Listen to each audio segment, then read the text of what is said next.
Book 170.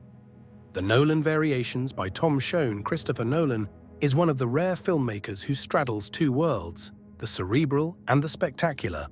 His films are not only global box office successes, but also intellectual puzzles that ask audiences to think about time, memory, morality, and perception. In the Nolan Variations, film critic Tom Shone delivers the most comprehensive exploration yet of Nolan's life, work, and philosophy. A book that cements Nolan's place among the most influential directors of the 21st century. Each chapter is organized around one of Nolan's enduring fascinations: time, identity, memory, morality, dreams, and reality. Shone uses these themes as lenses through which to analyze Nolan's films. From the low-budget ingenuity of Following and Memento, through the blockbuster reinvention of Batman in the Dark Knight trilogy, to the high-concept spectacles of Inception, Interstellar, Dunkirk, and Tenet, the structure highlights something essential. Nolan is not simply a director of individual hits, but an auteur with a coherent and evolving vision of cinema itself. Nolan sees filmmaking as both science and art.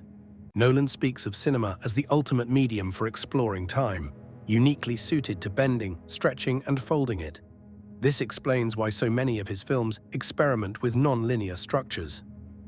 Memento plays backwards. Inception layers time within dreams.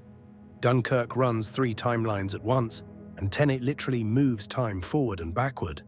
These are not gimmicks, but expressions of Nolan's conviction that film, more than any other art form, can make us feel time as a living presence. Shone also underscores Nolan's insistence on practical filmmaking.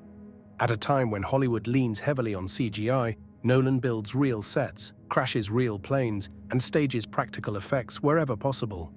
Beyond technique, the Nolan Variations illuminates Nolan's deeper preoccupations with morality, choice, and human frailty. Films like The Dark Knight and The Prestige are not just thrillers, they are moral labyrinths. Nolan's characters often confront impossible choices, forced to define themselves in moments of extreme crisis.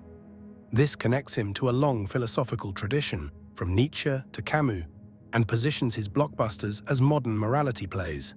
Open the book and get to know Nolan as a philosopher of the blockbuster, a thinker who uses images instead of words, and a filmmaker who proves that popular cinema and profound cinema can, at their best, be the same thing.